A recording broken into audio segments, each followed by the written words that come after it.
I've had a great career, and if I had to do one thing different, I think I would have kept writing. And where I quit writing for years, and I got lazy about that. I really wasn't inspired to write. And music is not everything, said George Strait, a legendary figure in the world of country music. The successful country musician was on the verge of giving up his music career in order to devote his attention to his wife, Norma Strait. Norma has been an integral part of George's professional life and is frequently the quiet force that brings him calm and reason throughout his career. She is someone who has never failed to support him, and she even made an appearance in the music video for his song, Cody Go. But now, George needs to be there for Norma, because the reverberations of a loss that they both experienced weigh heavily on Norma's heart. It was during George Strait's time in high school that he first met his future wife, but they had not yet begun a conversation. Only in passing did they come into contact with one another. It's possible that George was hesitating because he was too busy right now to make a commitment. The man who was his father, John Byron Strait Sr., was a mathematics instructor at a junior high school and also owned a cattle ranch that was 2,000 acres in size and was located outside of Big Wells, Texas. On the other hand, George's weekends were typically spent working on the cattle ranch. The ranch was George's place of employment during the summer, and he took pleasure in his work there. One day, however, he made the decision to ask Norma out on a date. George thought that she was lovely, and he even went so far as to say that she was hot. In spite of this, he did not see her again for a considerable amount of time after that one date. There was a possibility that George's refusal to commit to Norma was due to something other than the fact that he had become preoccupied with the routines of life. When he was in the 4th grade, his parents divorced, and this led to his family splitting up. His sister, Pensy, went to live with his mother while him and his brother, John Buddy Jr., stayed with his father. Him and his brother Buddy and his father continued to work on his farm, but George felt that something was missing in his life. While he didn't see Norma again, his mind was still on her, so he went to her again and they began to date while they were in Pearsall High School, which they both attended. Speaking of high school, it wasn't only romance that George was pursuing. As much as he loved working on the ranch and loving life as a cowboy roper, something else called George's attention. Tune in. Since George had a passion for music, he aspired to be a musician. Rock and roll was George's first musical genre, which is quite a contrast to the legendary figure he is today as a country musician. George, like many other young people in the United States at the time, was swept up in the rock craze that was prevalent during the British invasion. When he was a student at Pearsall High School, he became a member of a band called the Stoics. The Stoics drew the majority of their inspiration from the performances of the Beatles and other British musicians. In spite of the fact that rock from the British invasion era attracted a significant number of fans, George's decision to go with that genre was intriguing when one considers the massive popularity of country music in Texas. Because he was so far removed from country music, he did not listen to it on the radio. Instead, he preferred Farmer's Report. He was so far removed from country music. After performing for a number of other bands, he followed rock and roll music wherever it led him. However, something changed. When George finally got around to listening to country music, he did so by watching a live performance of the band. As a result of their performance, he now watches more live performances of country music. Therefore, his interests in music shifted. After falling in love with country music, he started listening to artists such as Frank Sinatra, Hank Thompson, Lefty Frizzle, Merle Haggard, George Jones, Bob Wills, and Hank Williams on a regular basis. Finally, with the genre of music in hand, George appeared to be on the path to a life as a professional musician. However, he did not yet possess everything that he required. George was ready to take things to the next level after the initial on and off relationship he had with Norma. What he did next could be considered romantic or just plain crazy, or maybe a little bit of both. Both of these interpretations are possible. Following the completion of their high school education, he and Norma went on an elopement trip to Mexico, where they eventually tied the knot on December 4th, 1971. The odds were stacked against them, and George was thrilled by the situation. After the couple tied the knot, George and Norma went back to Pearsall to participate in a church ceremony for their wedding. Their union was something that appeared to be taken straight from a romance novel. However, the tragedy that befell them afterward was something that even the most heartless author would not be eager to write about. Even though the loss that would break Norma and George was on the horizon, they were able to take pleasure in their tranquil life at that time. In addition to his wife, cowboy roping, and country music, George's passion extended to other things as well. Because he had such a deep affection for the United States of America, he did not hesitate to enlist in the military in 1971.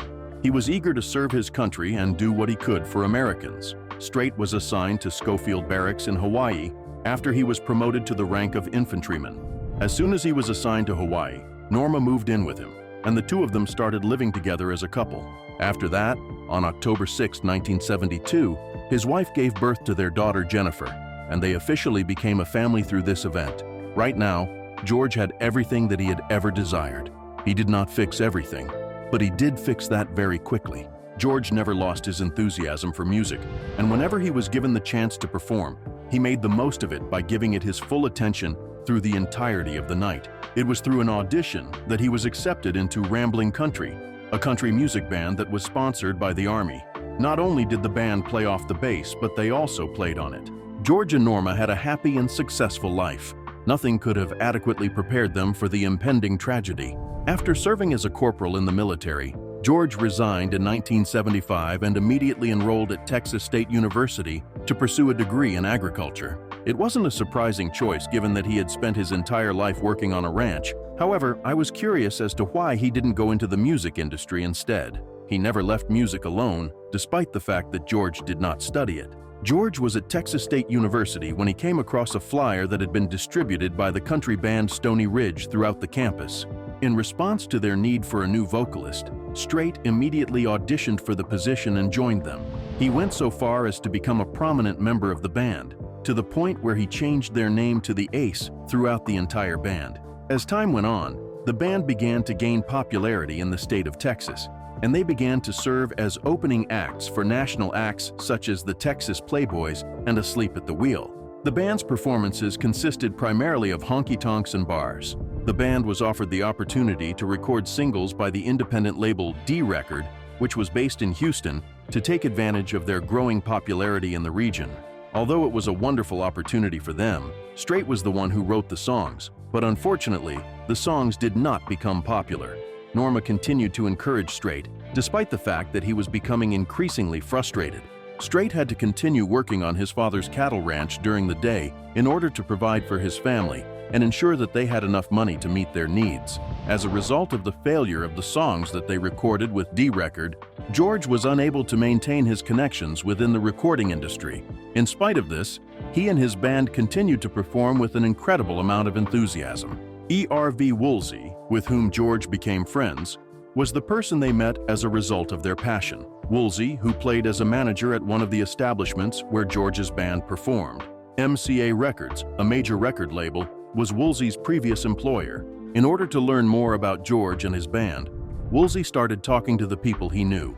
These individuals came, and while they professed their admiration for George and his band, they were not convinced that his musical style would be appealing to a wider audience. What exactly was it about this style that made him not accept it?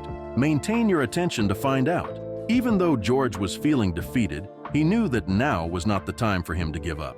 After picking himself up, he started making more of an effort. George went to Nashville in the hopes of achieving success, but he was unsuccessful in his endeavors there. Every single studio that he tried to work with turned him down, and he went from one studio to the next. The setbacks gradually eroded his self-assurance, and before long, George had reached his breaking point. He was obligated to provide for his family, which included his wife and children, and if music was not the means to do so, he would pursue other avenues. George was offered the opportunity to design cattle pens for a ranch in the midst of the setbacks that he experienced in his career as a musician. In spite of the fact that it was a job he had done before, he was not looking forward to doing it. George announced to the band that he was going to leave, and he was pleased with the fact that his hopes of becoming a famous musician were going to be dashed. No, Norma was not content.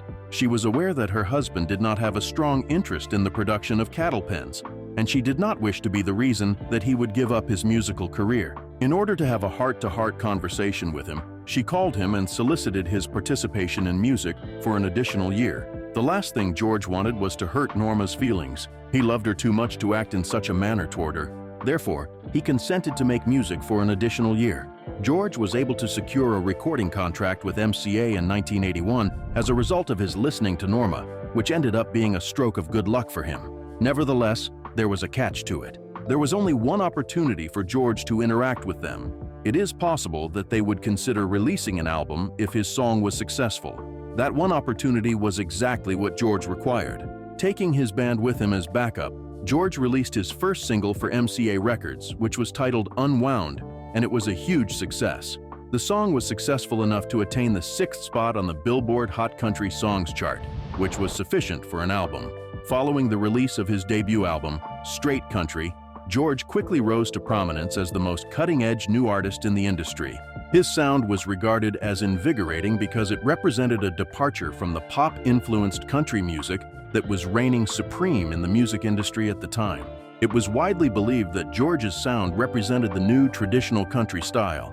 In addition to being praised for bringing country music back to its roots, the sound was praised for its ability to complement his genuine cowboy image. As a result of that album, George established himself as one of the most prominent stars in the industry. However, even the most prominent stars began to lose their shine.